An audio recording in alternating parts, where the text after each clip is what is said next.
Assalamualaikum warahmatullahi wabarakatuh.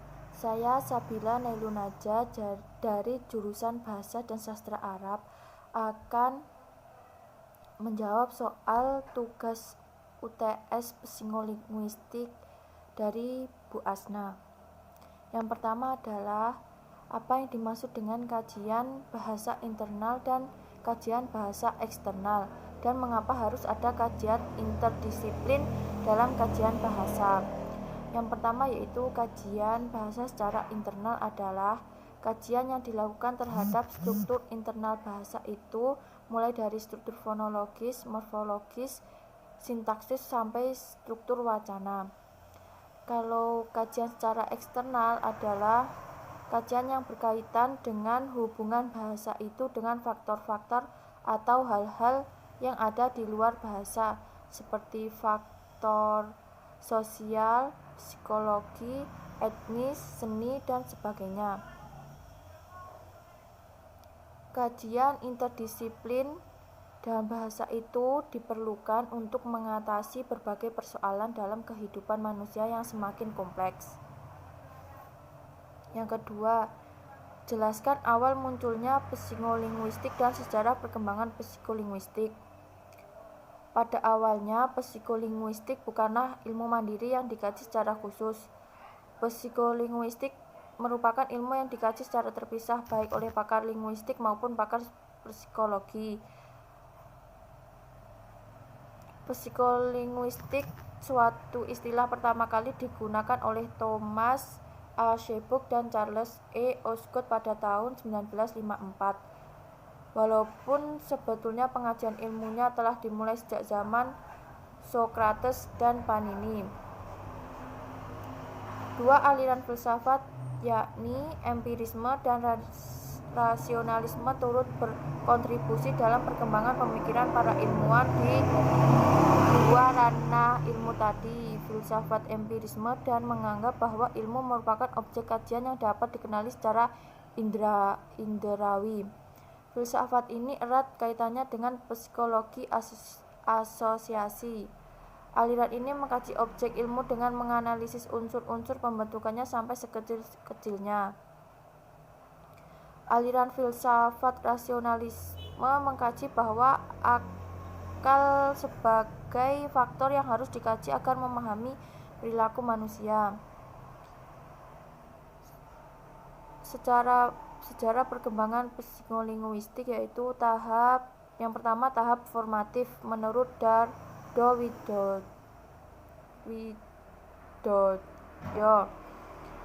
Tahapan ini adalah tahap awal berkembangnya psikolinguistik. Tahapan formatif ini berawal dari sebuah seminar yang diadakan di Universitas Comel pada tahun 1951. Seminar tersebut diselenggarakan oleh John B. Carroll. Seminar tersebut berisi tentang gagasan dari penemuan John W. Gardner yang mengemukakan penggabungan dua disiplin ilmu psikologi dan linguistik menjadi satu disiplin ilmu, hingga muncul penelitian yang menggunakan istilah psikolinguistik oleh Osgood dan Shelby pada tahun 1954. Yang kedua yaitu tahap linguistik, yaitu psikolinguistik yang sebelumnya lebih condong ke arah behaviorisme. Hal ini dibantah oleh Chomsky pada tahun 1951 dengan diterbitnya buku berjudul Sintaktik Struktural serta kritik tajamnya kepada teori behaviorisme B.F. Skinner. Hal ini makin berkembang karena pandangan Chomsky tentang universalitas bahasa yang mungkin mengarah pada pemurnian bahasa. Hal ini yang kemudian mendukung adanya sebuah disiplin ilmu neurolinguistik dan biolinguistik. Tahap ketiga yaitu tahap kognitif. Dalam buku Dardo Widoyo tuliskan menjelaskan mengenai tahapan kognitif, yaitu pada tahapan ini peran biologi pada sebuah bahasa sangat penting karena biologi merupakan dasar di mana bahasa itu dapat tumbuh dan berkembang. Chomsky dan Lenneberg menjelaskan bahwa pertumbuhan dan perkembangan bahasa seseorang akan terkait secara genetik dengan perkembangan biologisnya. Tahap keempat yaitu tahap teori psikolinguistik. Pada tahap terakhir ini psikolinguistik tidak lagi berdiri sebagai ilmu yang terpisah dan ilmu-ilmu lain karena pemerolehan dan penggunaan bahasa manusia banyak menyangkut cabang ilmu lain. Perkembangan disiplin ilmu psikolinguistik telah merangsang Mehler dan Noizet untuk menulis artikel First Unimodele Psikolinguistik du Lausuter yang dimuat di Texas pour Uni Psikolinguistik. Yang seterusnya soal yang ketiga yaitu apa pengertian neurologi bahasa. Jelaskan struktur, fungsi, dan pertumbuhan otak. Aspek neurologis yaitu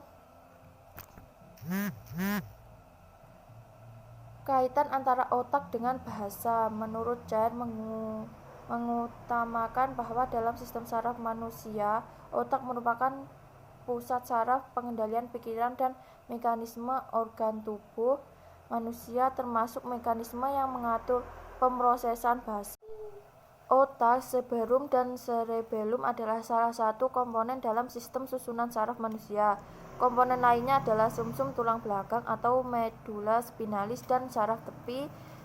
Yang pertama, otak berada di dalam ruang tengkorak, medula spinalis berada di dalam ruang tulang belakang, sedangkan saraf tepi, saraf spinal, dan saraf otak sebagian berada di kedua ruang tadi. Dilihat dari atas, otak terdiri dari dua hemisfer belahan yaitu hemisfer kiri dan hemisfer kanan yang dihubungkan oleh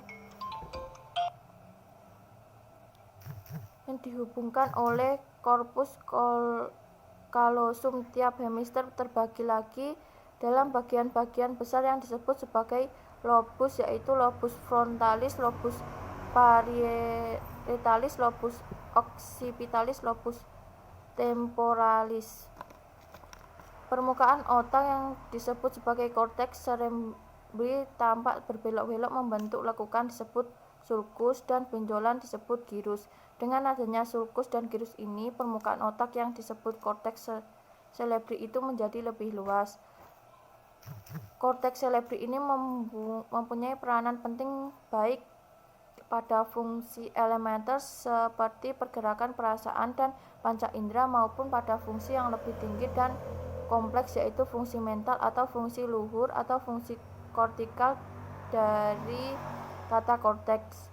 Fungsi kortikal ini adalah antara lain terdiri dari isi pikiran manusia, ingatan atau memori, emosi, persepsi, organisasi gerak dan aksi, dan juga fungsi bicara atau bahasa. Gyrus yang terdapat pada korteks hemisfer kiri dan hemisfer kanan mempunyai peranan bagi masing-masing fungsi tertentu. Korteks hemisfer kanan mempunyai fungsi elementer dari sisi tubuh sebelah kiri dan korteks hemisfer sebelah kiri menguasai fungsi tubuh sebelah kanan. Andaikan korteks presentral hemisfer kanan tempat pusat bergerak tubuh rusak, maka akan terjadi kelumpuhan pada sisi tubuh sebelah kiri dan sebaliknya pula. Perkembangan atau pertumbuhan sel otak manusia berlangsung dengan sangat cepat sejak bayi hingga akhir masa remaja. Pengenalan terhadap lingkungan baru pada rentang usia tersebut memicu lahirnya jutaan sel-sel baru dan pertumbuhan ini masih akan terus berlangsung pada usia dewasa, hanya saja akan lebih lambat.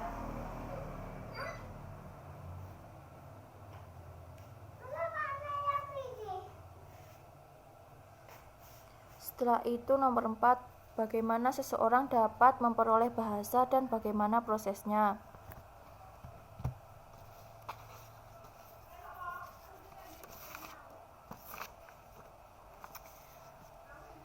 Pemerolehan bahasa di sini dengan proses yang terjadi pada saat seseorang mempelajari bahasa.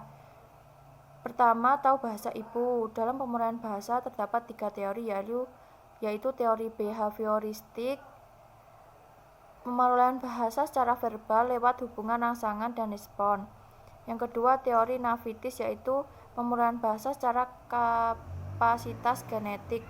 Yang ketiga, teori fungsional yaitu pemerolehan bahasa bergantung pada perkembangan kognitif.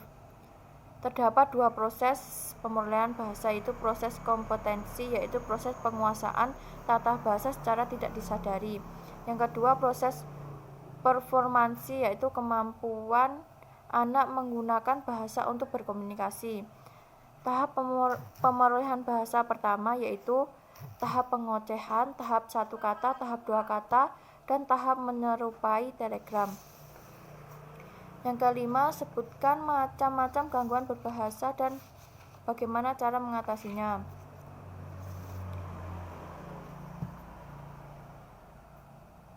Yang pertama yaitu disleksia adalah sebuah kondisi ketidakmampuan belajar pada seseorang yang disebabkan oleh kesulitan pada orang tersebut dalam melakukan aktivitas membaca dan menulis.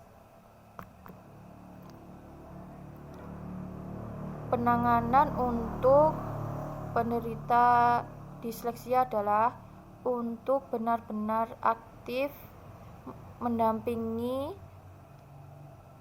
anak yang memiliki penderita ini dari waktu ke waktu, memberikan dorongan untuk mengembalikan kepercayaan diri, membuat semenarik mungkin ketika mengajarinya membaca. Yang kedua yaitu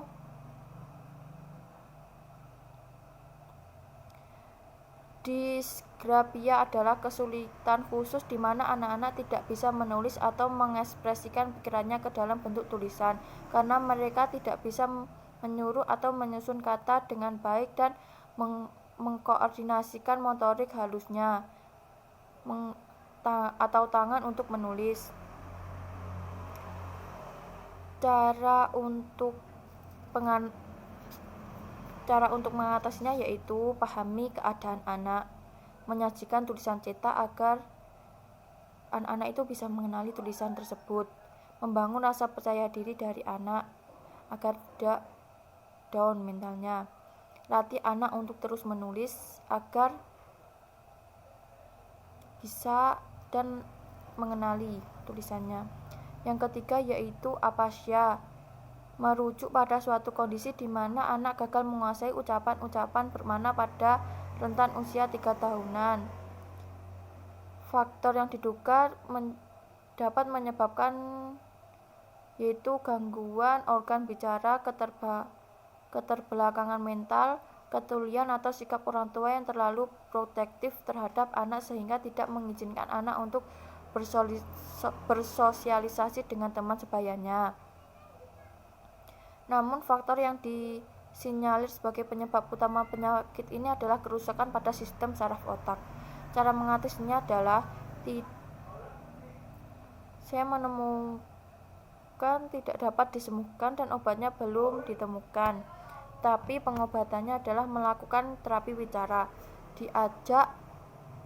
Sering mengajak anak untuk beradu opini, argumen, atau sekedar basa-basi agar anak itu tidak diam. Mereka akan aktif bicara. Sekian jawaban dari saya. Kurang lebihnya mohon maaf. Assalamualaikum warahmatullahi wabarakatuh.